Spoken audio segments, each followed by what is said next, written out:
wabarakatuh. Salam dan bahagia Ibu Bapak Guru hebat. Perkenalkan, saya Winda Andriani, calon guru penggerak angkatan ke-8 dari SD Negeri Cikesal Kidul 1, Kecamatan Ketanggungan, Kabupaten Brebes. Pada kesempatan kali ini, saya akan melaksanakan tugas demonstrasi kontekstual modul 3.1, yaitu pengambilan keputusan berbasis nilai-nilai kebajikan sebagai pemimpin. Selamat menyaksikan. Pada video yang pertama, saya akan menampilkan sebuah video wawancara terhadap Bapak Kepala SD Negeri Pamedaran 1, yaitu Bapak Haji Setiantono SPD MPD.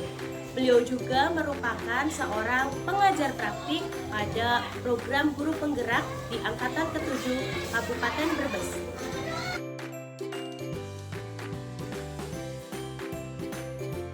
Assalamualaikum warahmatullahi wabarakatuh. Waalaikumsalam warahmatullahi wabarakatuh. Selamat siang Bapak. Selamat siang. Gimana kabar Bapak hari ini? Alhamdulillah, walaupun suaranya gak serasa. Tapi tetap semangat ya Pak? Ya harus. Alhamdulillah. Sebelumnya saya ucapkan banyak terima kasih kepada Bapak atas waktu yang sudah diluangkan kepada saya terkait pembuatan tugas saya pada demonstrasi kontekstual modul 3.1, yaitu pengambilan keputusan berbasis nilai-nilai kebajikan sebagai pemimpin. Izin ya Pak, dalam kegiatan ini nanti saya akan mewawancari Bapak selaku narasumber, yaitu Kepala SD Negeri Pamedaran 1, kaitannya sebagai pemimpin, bagaimana sikap serta perilaku ketika menghadapi sebuah kasus atau permasalahan. Langsung saja nih Pak. Tentunya Bapak sebagai pemimpin sudah seringlah menghadapi sebuah kasus atau permasalahan yang ada di sekolah. Lalu selama ini bagaimana Bapak dapat mengidentifikasi kasus-kasus yang merupakan dilema etika atau rujukan moral? Sebelum saya jelaskan, barangkali saya salah konsep. Pengertian pokok dilema etika dan rujukan moral. Untuk pengertian pokok dari dilema etika itu berarti dalam menghadapi sebuah permasalahan itu kita dihadapkan oleh dua nilai yang saling bertentangan. Manakala kedua nilai tersebut saling bertentangan antara benar dan benar, maka itu klasifikasi masuknya kategori dilema etika. Sedangkan ketika nilai yang bertentangan yaitu nilai benar dan salah, itu masuknya ke rujukan moral. Nah, ketika Bapak menghadapi sebuah kasus di mana kasus tersebut harus segera diambil sebuah keputusan, bagaimana Bapak mengidentifikasi kasus tersebut yang merupakan dilema etika atau rujukan moral? Untuk kasus semacam ini dari dilema etika, antara benar dan benar memang kadang-kadang terjadi, baik terkait dengan dewan guru, juga terkait dengan hubungan masyarakat ataupun terkait dengan kesiswaan.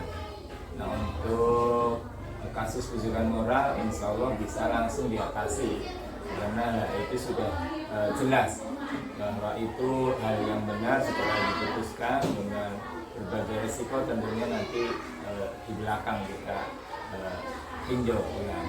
Nah, untuk dilematika semacam kasus anak, nah, di sini kita sudah membuat suatu aturan yang mana sudah merupakan kesepakatan dari dewan guru, hasil musyawarah yang juga dikomunikasikan dengan wali murid. Iya.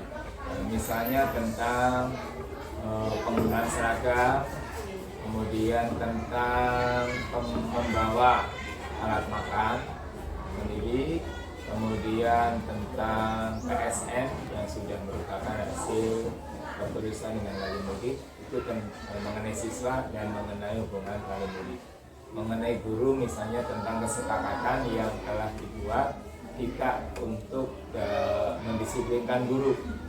Nah, itu juga kita membuat dengan kesepakatan sekolah, di mana kita musyawarah menurut Bapak Ibu langkah baiknya bagaimana supaya terjadi perbaikan kinerja di sekolah ini.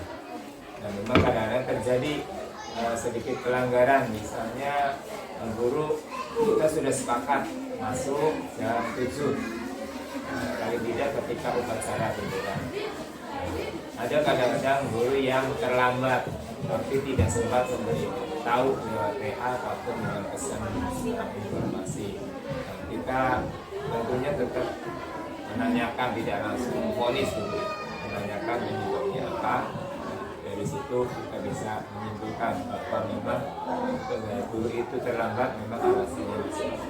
Itu contoh dilematika yang terkait dengan guru, di mana kita sudah buat kesepakatan datang harus tepat waktu, namun ternyata memang ada hal yang terkait dengan kepentingan guru tersebut yang membuat dia terlambat. Nah, terkait dengan anak misalnya tadi membawa alat makan. Nah, alat makan memang karena ini program baru, kadang anak ada yang lupa, ada yang memang belum punya, jadi kita teliti dulu penyebabnya apa. Tidak langsung kita beri sanksi sesuai dengan kesepakatan kelas yang telah dibuat oleh kita. Terkait dengan yang kesepakatan dengan orang tua maupun murid, misalnya PSM, ya tentunya karena ini memang jangka waktunya panjang, yaitu 1 tahun pelajaran, ya ini belum muncul permasalahan atau diri masalah. Iya. Jadi ketika menemui sebuah kasus, pasti tentunya tidak langsung memvonis seperti itu diidentifikasi terlebih dahulu, memahami terlebih dahulu, menggali dulu kenapa kasus tersebut bisa terjadi. Untuk selanjutnya, selama ini bagaimana Bapak menjalankan pengambilan keputusan di sekolah, terutama untuk kasus-kasus di mana ada dua kepentingan yang sama-sama benar atau sama-sama mengandung nilai kebajikan tersebut. Jadi bagaimana Bapak menjalankan suatu pengambilan keputusan manakala dihadapkan dengan kasus dilema etik? Kalau kasusnya sifatnya pribadi kedinasan, itu kita arahkan dengan langsung pembicaraan dia mata. Kita pelajari latar belakang mengapa kasus itu terjadi terhadap orang tersebut, misalnya kepada seorang guru. Nah, setelah kita tahu latar belakang masalahnya, kemudian kejadiannya bagaimana, kita tanyakan dari hal-hal tersebut, kemudian kita gali menurut yang bersangkutan, langkah ke depannya yang baiknya bagaimana.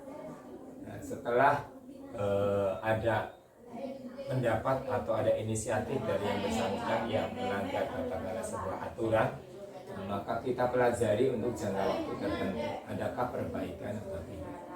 Itu untuk kasus yang sifatnya pribadi. Yang untuk kasus sifatnya umum tentunya kita kumpulkan dalam forum musyawarah, dalam rapat, ya. Yang pertama kita evaluasi dulu, itu dikatakan masalah karena apa, misalnya karena sudah melanggar suatu ketentuan yang dibuat sekolah atau ketentuan yang dibuat atasan, atau yang kaitannya dengan ketentuan agama atau adat setempat misalnya. Nah, seandainya hal itu terkait dengan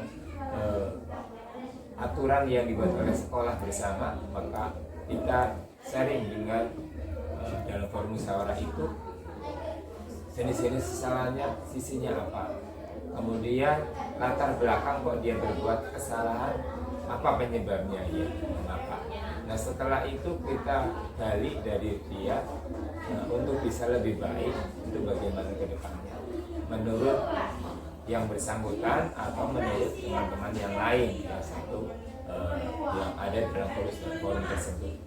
Kemudian kita beri kesempatan kepada yang melanggar, baik beberapa ataupun menyeluruh, untuk bisa memperbaiki kesalahan atau kekurangan yang terjadi sekian waktu. Nah, ketika hal itu sudah diberi waktu, terjadi kekeliruan lagi, kita tinjau ulang bersama penyebabnya apa, terus langkah yang terbaik bagaimana supaya hal tersebut tidak terulang lagi. Setelah ada garis besar semacam itu. Jadi ketika menghadapi kasus, entah itu pribadi maupun kasus yang umum seperti itu Pak, tetap kita harus mencari fakta informasi, kita dari informasi yang ada, kemudian dari informasi tersebut tentunya diharapkan mampu menemukan sebuah solusi atau keputusan lah. Kemudian meskipun sudah diambil sebuah keputusan dan solusi, akan ada sebuah peninjauan ulang seperti itu ya Pak. Peninjauan ulang sekaligus juga ya diadakan katakanlah semacam penelitian. Apakah hal itu nanti betul-betul bisa berjalan sesuai yang diharapkan atau tidak? Nah setelah tidak nanti tadi ditinjau ulang. Iya, sisi lemahnya di mana? Harus diperbaiki. Selanjutnya Bapak, langkah-langkah atau prosedur seperti apa yang biasanya Bapak lakukan selama ini ketika menghadapi sebuah kasus pelanggaran? Yang pertama tentunya saya tahu perjelas dulu kasus yang terjadi apa. Setelah kita tahu kasusnya apa dan itu memang betul-betul terjadi, kita cari informasi yang terkait dengan terjadinya kasus itu, baik yang sifatnya individu ataupun mungkin faktor-faktor lingkungan yang mempengaruhi. Dari faktor-faktor yang mempengaruhi kejadian atau terjadinya kasus tersebut kita kaitkan, ada mungkin yang memang tadi sifatnya individu berasal dari orang tersebut, ada mungkin juga karena ditimbulkan oleh orang lain. Kembali kalau sifatnya individu, tentunya kita komunikasi dengan yang bersangkutan langsung seperti itu ya. Tapi kalau kaitannya dengan orang lain juga, kita tentunya juga mengumpulkan orang-orang yang terlibat bila mana satu instansi ya ada baiknya kita kumpulkan semuanya. Kita kumpulkan fakta-faktanya, kemudian kita tarik data-data kebenaran dari yang kita kumpulkan tadi, baik dari yang bersangkutan atau orang lain. Apakah memang hal itu memang betul sesuai dengan informasi yang kita dengar. Nah, setelah kita tahu kebenaran informasinya, benar salahnya bahwa itu melanggar atau tidak, kita kaitkan dengan tadi aturan ataupun regulasi yang ada. Kita hubungkan, kita kaitkan, nah, kemudian kita tanya langsung kepada yang bersangkutan mengenai kebenaran pelanggaran tersebut. Terus tadi kita sampaikan yang bersangkutan supaya nantinya bisa sesuai dengan regulasi atau aturan bagaimana langkah yang perlu ditempuh, yang perlu diambil. Demikian juga nanti masukan dari rekan lain, orang lain, agar yang bersangkutan juga tadi sesuai. Nah, dari masukan yang orang lain atau yang bersangkutan kita kombinasikan, kita gabungkan, dan kemudian kita sampaikan kepada mereka-mereka yang mengalami masalah, solusi-solusinya yang perlu ditempuh baik dari diri sendiri tadi atau orang lain. Kita serahkan kepada mereka-mereka yang bermasalah untuk bisa nanti memperbaiki. Kembali nanti kita beri waktu, kita bertenggar kira-kira ada perbaikan atau tidak. Nah, setelah sekian waktu bila mana itu sudah bisa berjalan, berarti kita nyatakan berarti sudah berhasil. Tapi kalau belum, kita adakan peninjauan ulang, kita pelajari lagi penyebabnya apa kira-kira yang menjadikan orang tersebut, baik masih pada individu atau beberapa orang yang masih belum sesuai dengan regulasi yang ada. Kita kumpulkan lagi kalau dengan beberapa orang, atau kita tatap muka lagi kalau hanya 1-2 orang, dan kita cari solusi lagi dalam yang terbaik dalam mereka memecahkan masalah agar hal-hal yang tadinya tidak sesuai harapan bisa sesuai.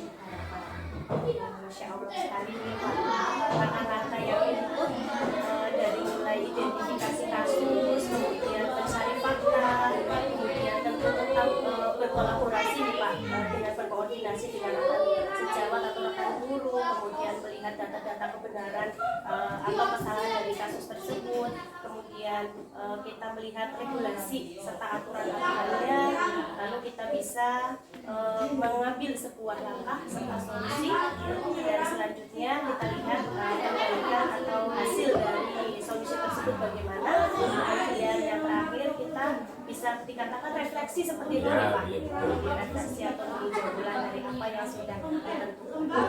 Kalau masih ada kekurangan di mana tapi sudah bagus, berarti bisa jadikan satu. Selanjutnya nih Pak, hal-hal apa saja yang selama ini Bapak anggap efektif dalam pengambilan keputusan pada kasus-kasus dilema? Pada kasus-kasus dilema etika yang menurut saya efektif tadi yaitu komunikasi, jelas komunikasi berjalan secara harmonis, kemudian tadi penemuan fakta-fakta informasi jelas, kemudian adanya regulasi aturan yang sudah pasti dan sudah diketahui oleh semua yang terlibat, sehingga kita mudah mengingatkan. Di samping pasti sudah diketahui mereka, juga kita pang-pangkan, kita paksanakan sehingga mereka tidak lupa, baik secara langsung dengan yang bersangkutan mereka dapat regulasinya, di sisi lain juga di tempat-tempat tertentu kita pang-pangkan mereka. Itu untuk efektifnya demikian. Di samping itu juga tentunya kita perlu punya catatan juga secara khusus bila mana ada kasus, sehingga kita bisa mempelajari sampai sejauh mana langkah-langkah yang kita tempuh, entah jenis masalahnya, pemecahannya sampai bisa selesai. Itu sehingga harapannya ketika kasus tersebut nanti terjadi pada suatu terulang lagi ya, kalau kita lupa kita bisa sedikit belajar dari contoh-contoh itu. Oh, ternyata begini, walaupun belum tentu dengan kasus yang sama, kemudian orang yang berbeda, aturannya sama dengan sama, langsung berhasil, tidak belum tentu, karena kembali pada sifat. Itu beberapa yang perlu kita anggap selaku hal-hal yang membuat bisa efektif dalam proses. Selanjutnya tentu yang namanya tantangan itu akan selalu ada ya Pak. Lalu hal-hal apa saja yang selama ini merupakan tantangan Bapak dalam pengambilan keputusan pada kasus-kasus ini? Tantangan yang paling berat tentunya adalah sifat individualisme dari masing-masing yang paling besar. Sifat, karakter, juga memang kompetensi. Di mana seorang yang punya kompetensi lengkap, baik agamis maupun non-agamis, termasuk pengetahuan wawasan pendidikan, kalau dalam pendidikan itu akan lebih mudah diarahkan. Tapi sebaliknya kalau dia kompetensi agamanya kurang, kompetensi umum terkait dengan profesinya selain pendidik kurang, demikian juga hubungan dengan masyarakat kurang, akan lebih sulit diarahkan. Itu tantangan yang paling berat memang tadi, komunikasi ataupun ya tadi kompetensi dan karakter dari individu tersebut ya. Yang kedua lingkungan, itu juga lingkungan masyarakat, lingkungan budaya masyarakat yang cenderung kurang agamis dan kurang teratur, agak radikal, itu memang berpengaruh kepada orang tersebut atau kepada lingkungan yang kita tempati, di mana memang secara individu mungkin baik, tapi lingkungannya sulit karena memang tidak terbiasa terhadap pemberlakuan aturan. Itu perlu kesabaran dalam rangka mencapai kerasan untuk mengatasi. Itu diantaranya tantangannya. Selanjutnya Pak, apakah Bapak memiliki sebuah tata cara atau jadwal tertentu dalam sebuah penyelesaian kasus dilema etika? Kemudian apakah Bapak langsung menyelesaikan di tempat atau memiliki sebuah jadwal tertentu untuk menyelesaikannya? Kemudian bentuk atau prosedurnya seperti apa yang Bapak jalankan? Kalau jadwal secara khusus memang tidak ada nih Pak. Hanya secara implisit terkait dalam program, yaitu rapat dengan Dewan Guru. Itu ketika rapat akan muncul, maka akan kita sisihkan sedikit. Namun ketika muncul memang betul-betul kita biasanya membuatkan sebuah rencana. Ketika kita menemukan sebuah masalah, kita buat rencana dalam rangka penyelesaian masalah tersebut. Menentukan kira-kira kapan pertemuannya, baiknya sifatnya individu ataupun dari kelompok atau umum. Nah, prosedurnya tentunya tadi kita memastikan jenis masalah tersebut, kemudian tadi fakta-fakta yang mendukung, baik latar belakang ataupun cerita tentang permasalahan tadi. Nah, kemudian juga yang terlibat, yang terkait dengan permasalahan tersebut, siapa saja, mungkin keluarga, mungkin anak, mungkin teman orang lain di masyarakat, atau mungkin hanya lewat medsos, kan bisa juga. Itu kita berada di sana. Nah, setelah tadi kumpulan itu sudah terkumpul, kita tempuh seperti yang kami jelaskan di awal tadi dalam menyelesaikan masalah. Jadi jadwal secara khusus kita tidak punya, tapi ketika muncul tetap kita buat sebuah rencana untuk penyelesaian strategi. Baik. Selanjutnya, adakah seseorang atau faktor-faktor apa yang selama ini mempermudah atau membantu Bapak dalam mengambil keputusan dalam kasus-kasus dilema? Tentunya ada.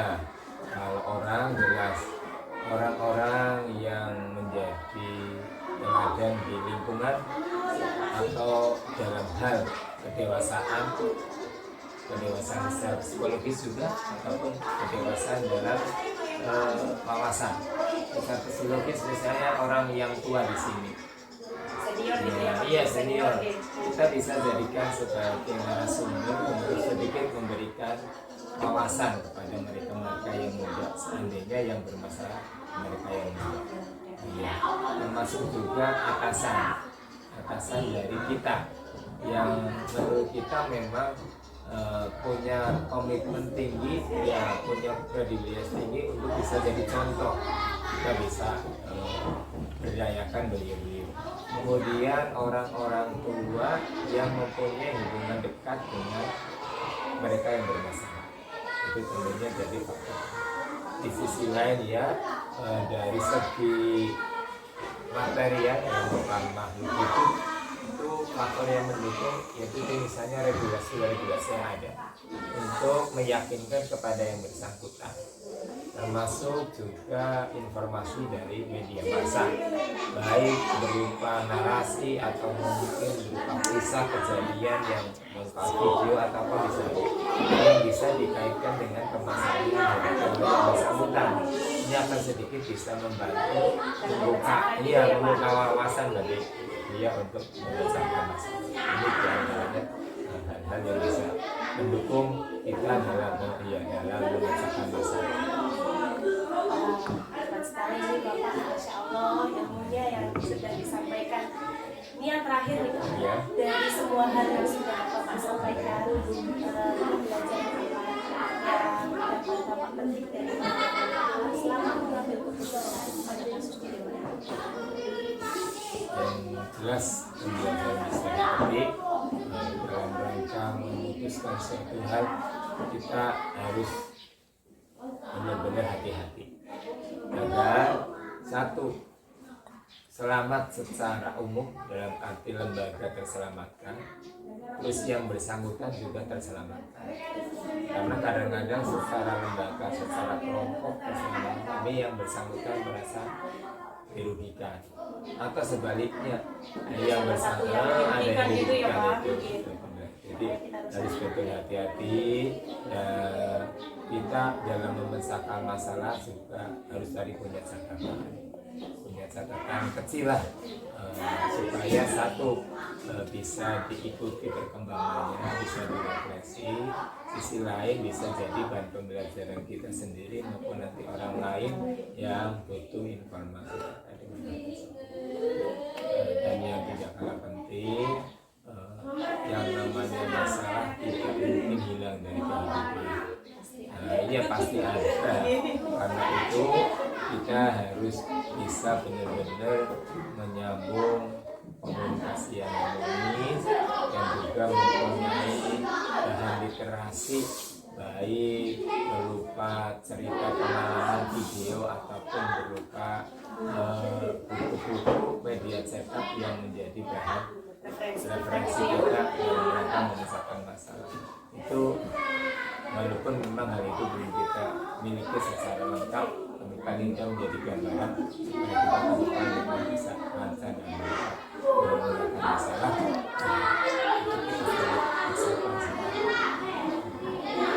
Terima kasih banyak Bapak di pembelajaran yang sangat hebat sekali, dapat membuka mata serta wawasan saya bagaimana sebagai seorang pemimpin kita dihadapkan dengan sebuah kasus atau permasalahan bahwa kita harus tentunya tadi hati-hati gitu supaya tidak ada atau salah satu pihak yang dirugikan seperti itu.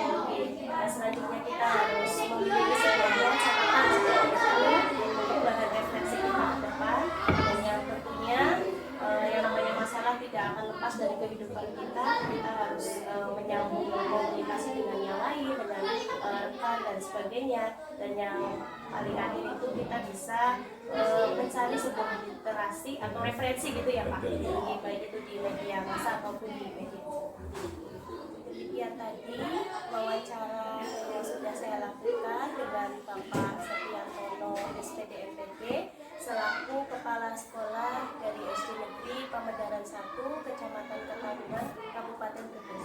Saya ucapkan banyak terima kasih Bapak atas sharing berbagai macam ilmu serta pengalaman yang sudah Bapak sampaikan. Tentulah banyak sekali manfaat yang nantinya bisa saya terapkan untuk ke depannya. Sekali lagi saya ucapkan banyak terima kasih Bapak. Mudah-mudahan apa yang saya sampaikan bisa jadi bahan pembelajaran bagi Bunda selaku generasi kampus ke depan. Amin. Baik sebagai pemimpin pembelajaran di kelas maupun nanti sebuah lembaga pendidikan. Terima kasih banyak Bapak. Saya akhiri, billahi taufiq wal hidayah. Wassalamualaikum warahmatullahi wabarakatuh. Untuk video yang kedua, saya mewawancarai seorang kepala sekolah yaitu Ibu Melia Kurniawati SPD. Beliau merupakan Kepala SD Negeri Barus 4, Kecamatan Ketanggungan, Kabupaten Brebes. Beliau juga merupakan seorang guru penggerak di Angkatan ke-7 Kabupaten Brebes.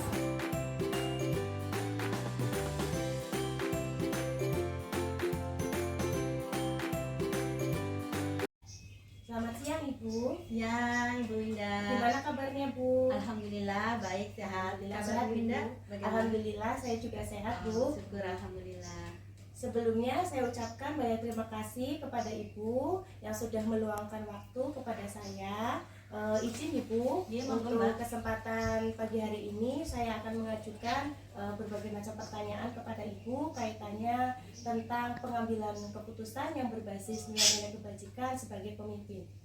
Untuk pertanyaan yang pertama Bu, bagaimana Ibu dapat mengidentifikasi kasus-kasus yang merupakan dilema etika atau bujukan moral? Baik, terima kasih pertanyaannya Mbak Winda. Sebagai seorang pemimpin tentunya saya harus peka untuk kasus-kasus yang ada di sekolah, baik itu kasus bujukan moral ataupun dilema etika. Kedua kasus tersebut harus dapat diidentifikasi dengan benar agar tidak terjadi kesalahan dalam pengambilan keputusan nantinya. Cara saya untuk mengidentifikasikan yang mana dari kedua kasus tersebut adalah dengan memahami masing-masing kasus. Tentu saja untuk memahami kasus tersebut saya harus berkomunikasi dengan pihak-pihak terkait yang terlibat. Kemudian saya akan memahami permasalahan tersebut untuk melakukan beberapa hal untuk memetakan apakah kasus tersebut merupakan bujukan moral atau dilema etika. Untuk itu perlu dilakukan daftar pertanyaan identifikasi kasus.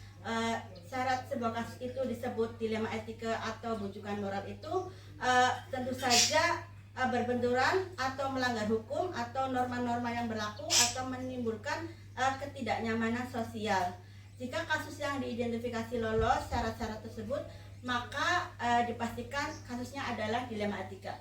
Jika tidak lolos syarat-syarat identifikasi tersebut, berarti itu termasuk dalam kasus bujukan moral. Seperti itu. Oh gitu.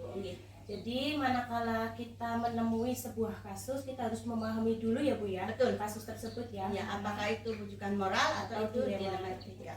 Oh, baik. Untuk selanjutnya Ibu, bagaimana Ibu menjalankan pengambilan keputusan di sekolah Ibu, terutama untuk menangani kasus-kasus di mana ada dua kepentingan yang sama-sama benar atau sama-sama mengandung nilai kebajikan. Nah, baik, terima kasih. Untuk kasus dilema etika, saya akan mempertimbangkan kedua hal yang sama-sama benar tersebut untuk membenturkan faktor atau pihak mana, apakah kepentingan itu untuk kepentingan perorangan atau untuk kepentingan orang banyak.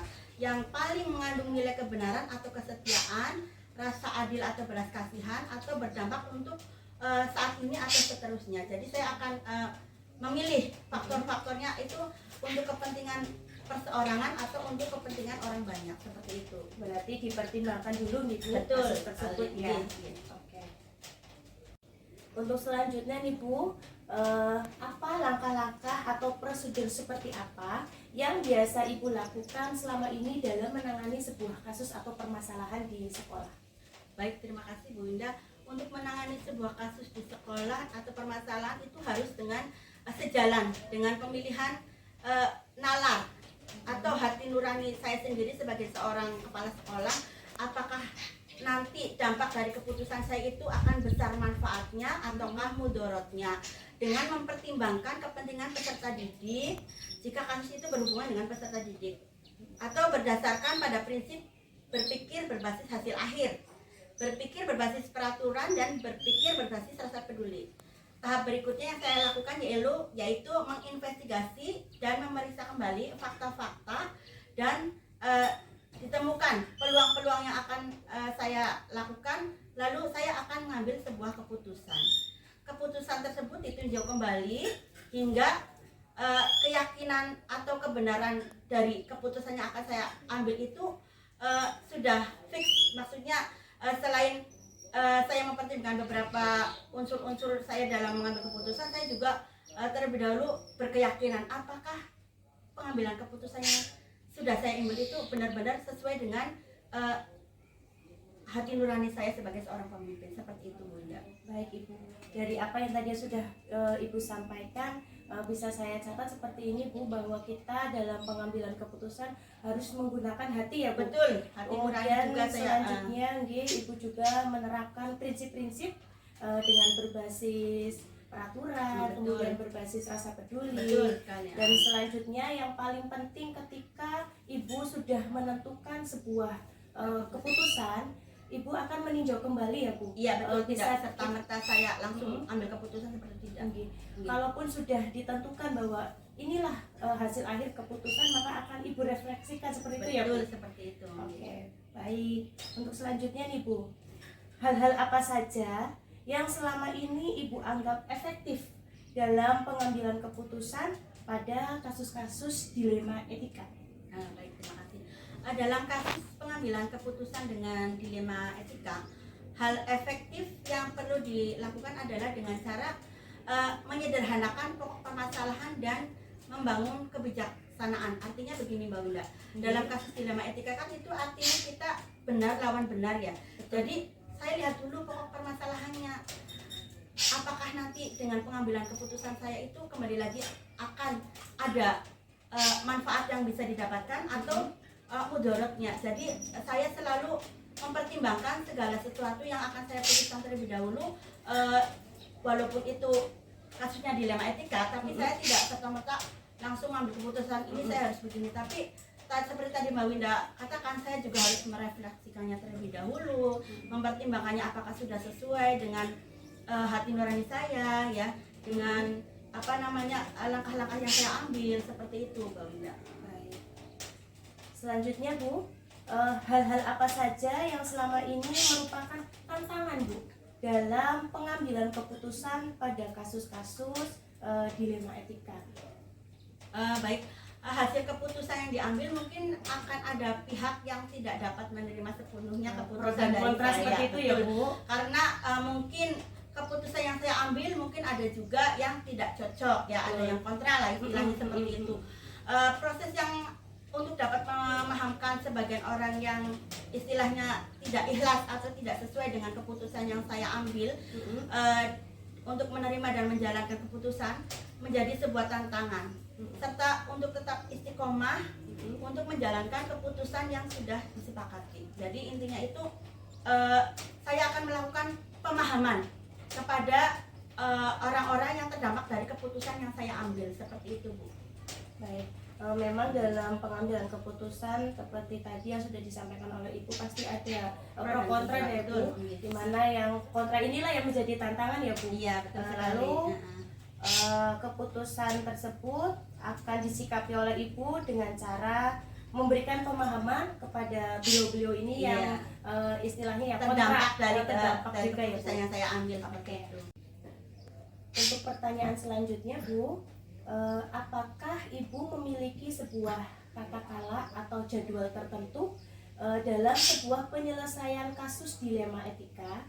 Apakah Ibu langsung menyelesaikan di tempat atau memiliki sebuah jadwal untuk menyelesaikannya? Bentuk atau prosedurnya itu seperti apa yang Ibu jalankan? Baik, terima kasih atas pertanyaan yang bagus sekali, Mbak Wida. Untuk jadwal secara rinci mungkin saya tidak punya ya, mungkin karena kasus-kasus kan tidak bisa diprediksi apakah tanggal sekian harus ada kasus atau tanggal ini harus ada gitu kasus, ya. Tapi kemungkinan saya ada prioritas. Misalnya saya dihadapkan dengan kasus dilema etika atau bujukan moral, saya pakai skala prioritas, mana dulu kasus yang akan diselesaikan dengan secepatnya, seperti itu Mbak Winda. Nantinya keputusan saya itu memang sangat benar-benar ditunggu untuk dilaksanakan oleh semua warga sekolah yang terdampak dari kasus yang akan saya putuskan, seperti itu. Jadi kalau untuk jadwal saya tidak terjadwal, tapi saya ada skala prioritas yang akan saya terapkan manakala saya menemukan beberapa kasus di sekolah, baik itu terkait dengan dilema etika ataupun dengan bujukan moral.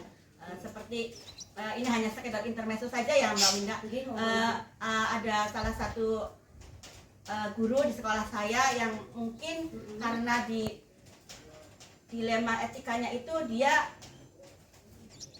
jarak dari rumah ke sekolah itu jauh ya. Jadi beliaunya itu mengajukan mutasi kepada saya dan itu memang sangat berat bagi saya Bu Winda, tapi karena mungkin itu kan termasuknya kasus dilema etika. Di sisi lain saya sangat membutuhkan loyalitas dan integritas guru tersebut di sekolah saya, karena guru tersebut kan saya nilai sangat bagus ya untuk kinerjanya di sekolah. Akan tetapi saya juga harus mempertimbangkan jarak yang jauh dari rumah itu juga tidak bisa maksimal dalam bekerja, karena di perjalanannya juga sudah capek ya, sudah lelah, tidak bisa bekerja secara maksimal. Akhirnya saya juga harus membuat keputusan skala prioritas tersebut, di mana saya mengambil keputusan sebuah kasus dilema etika, seperti itu. Wow. Terima kasih banyak nih Bu atas sharingnya, ini membuka mata saya, pemikiran saya bagaimana kita dapat mengambil sebuah keputusan dengan cara prioritas ya Bu. Betul. Menentukan skala prioritas. Betul. Selanjutnya nih Bu, adakah seseorang atau faktor-faktor apa nih yang selama ini mempermudah atau membantu Ibu dalam pengambilan keputusan dalam kasus-kasus dilema etika? Sebenarnya faktor-faktor itu ada pada diri saya sendiri sebagai seorang pemimpin pembelajaran, pemimpin ibaratnya yang dituakan di sekolah seperti itu ya.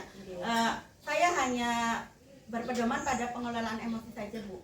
Jadi saya menerapkan pengelolaan emosi yang bagus untuk diri saya manakala saya menghadapi suatu kasus. Saya harus bisa menahan emosi saya untuk atau agar saya bisa menerapkan atau memberikan keputusan yang tepat untuk kasus-kasus tersebut, seperti itu. Jadi manakala ketika kita sudah bisa mengelola emosi dengan baik ya Bu, berarti kita sudah ya diharapkan mampu mengambil sebuah keputusan yang bijaksana. Karena itu ya, kuncinya, kalau kita sudah bisa mengelola emosi, insya Allah apapun keputusan yang kita ambil akan bermanfaat bagi permasalahan yang kita hadapi, seperti itu. Baik. Yang terakhir nih Bu, Baik. dari semua hal yang telah disimpulkan, Ya. pembelajaran apa yang dapat Ibu petik dari pengalaman Ibu kaitannya dalam mengambil keputusan dilema etika? Baik. Dalam mengambil sebuah keputusan, maka kita yang wajib itu harus mengidentifikasikan jenis kasusnya dulu Mm-mm. agar bisa dilakukan lebih awal. Kemudian langkah selanjutnya adalah melakukan pengujian, lalu pengujian itu pengujian benar lawan benar ataukah untuk benar lawan salah. Kemudian saya akan menentukan paradigma apa yang akan saya pilih dalam mengambil keputusan yang akan saya ambil, sehingga nantinya keputusan itu bisa diambil sesuai dengan prinsip-prinsip yang tidak merugikan orang yang melaksanakan keputusan tersebut. Iya, seperti itu. Baik Ibu, dari apa tadi yang sudah disampaikan Ibu, saya mencatat ini beberapa pembelajaran dari bagaimana sikap kita sebagai pemimpin dalam mengambil sebuah keputusan. Yang pertama berarti kita harus dapat mengidentifikasi kasusnya terlebih dahulu gitu. Iya. Kemudian melakukan pengujian apakah masuk ke dalam dilema etika atau bujukan moral. Dan selanjutnya menentukan paradigma dan kemudian prinsip serta langkah-langkah dalam pengambilan keputusan tersebut. Betul.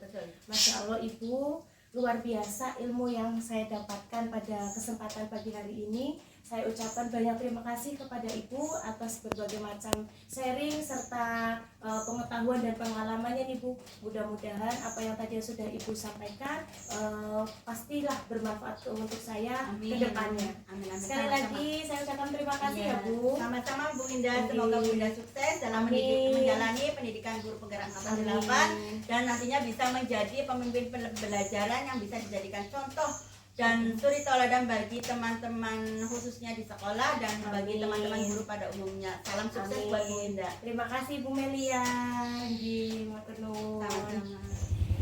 Demikian tadi wawancara saya terhadap Ibu Melia Kurniawati selaku Kepala SD Negeri Baros 4 Kecamatan Ketanggungan Kabupaten Brebes terkait tugas saya pada demonstrasi kontekstual modul 3.1 pengambilan keputusan berbasis nilai-nilai kebajikan sebagai pemimpin. Saya akhiri. Wassalamualaikum warahmatullahi wabarakatuh. Dan video yang ketiga, saya akan mewawancarai Ibu Kepala SD Negeri Cikesang Kidul 1, Kecamatan Ketanggungan, Kabupaten Brebes, yaitu Ibu Endang Murdiati, SPD SD.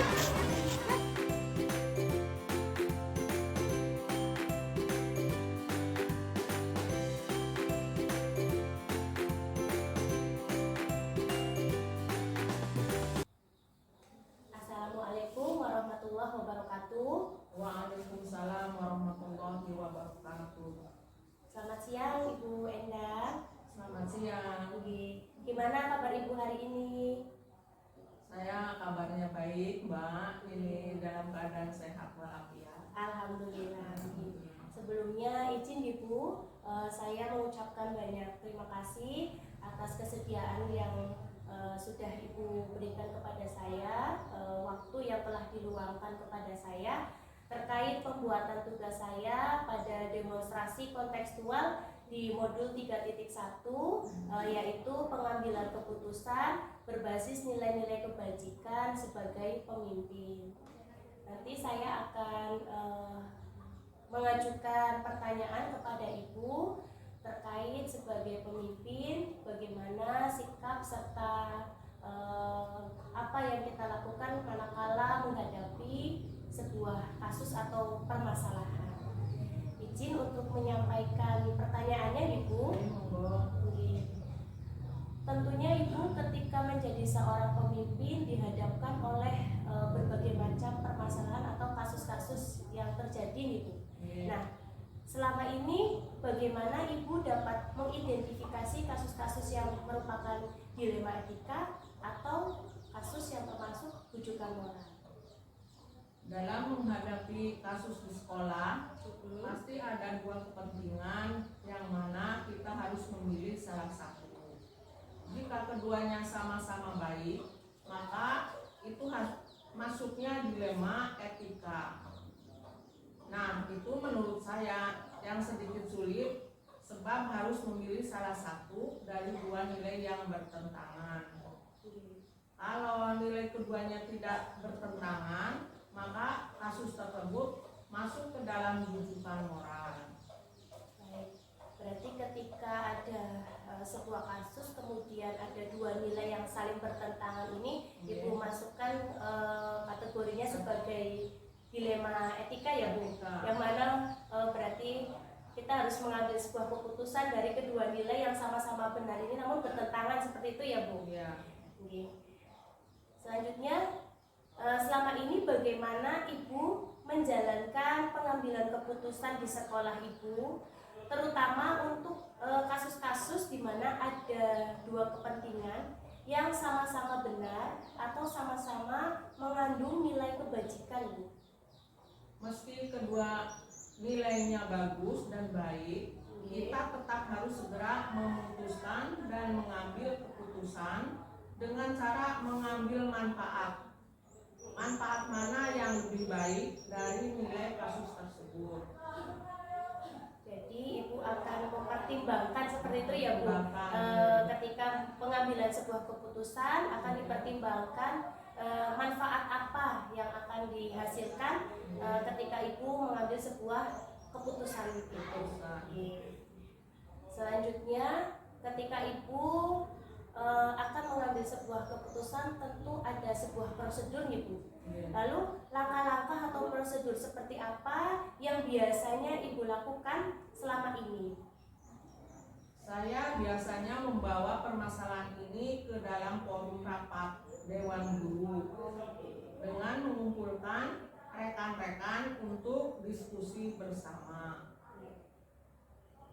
Jadi Ibu tetap berkoordinasi dan dengan berkolaborasi ya Bu ya, dengan rekan-rekan rekan-rekan guru. Oke, kaitannya apabila menemui sebuah kasus atau permasalahan sehingga akan didiskusikan bersama. Seperti itu ya Bu. Oke. Selanjutnya, hal-hal apa saja yang selama ini Ibu anggap efektif dalam pengambilan keputusan pada kasus-kasus dilema etika Bu?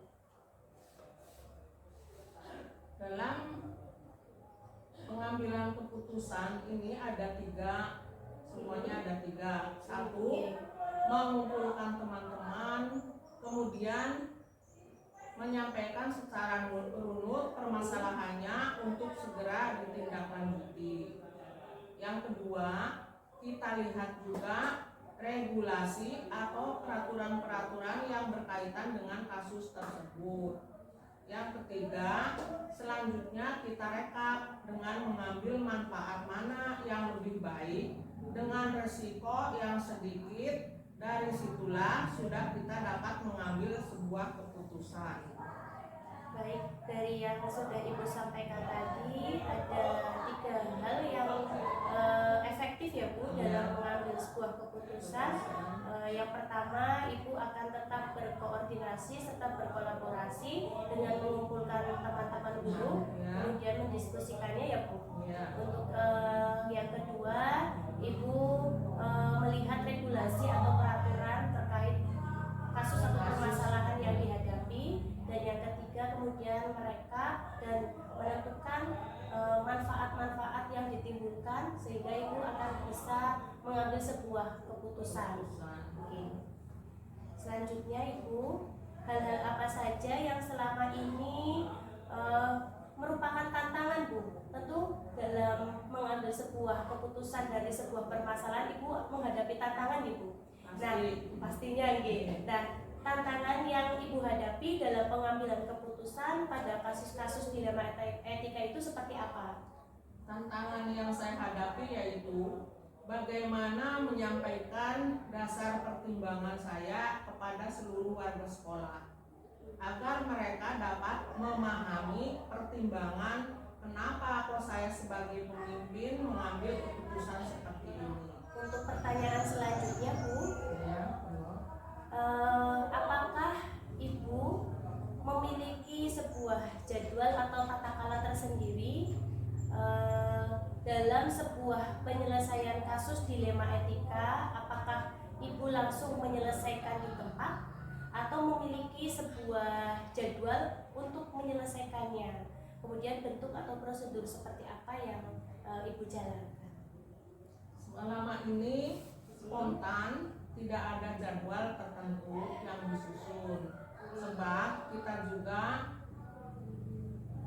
kita tahu kapan kasus atau permasalahan itu terjadi.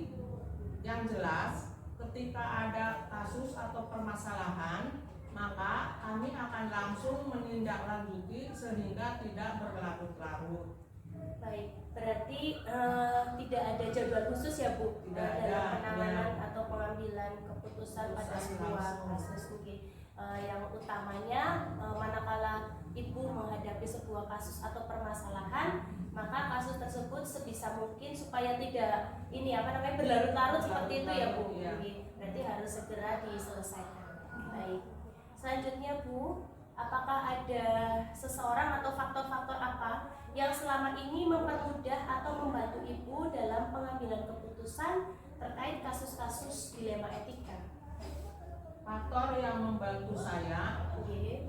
rasanya rekan guru yang solid. Oh, oke. Selanjutnya, apabila keputusan sudah diputuskan, maka semua warga mendukung hasil keputusan tersebut. Jadi itu adalah faktor pendukungnya ya Bu. Pendukung, ya. Rekan-rekan yang solid, Rekan-rekan yang kemudian ya. ketika keputusan sudah didapatkan, semuanya itu akan melaksanakan gitu ya Bu. Oke.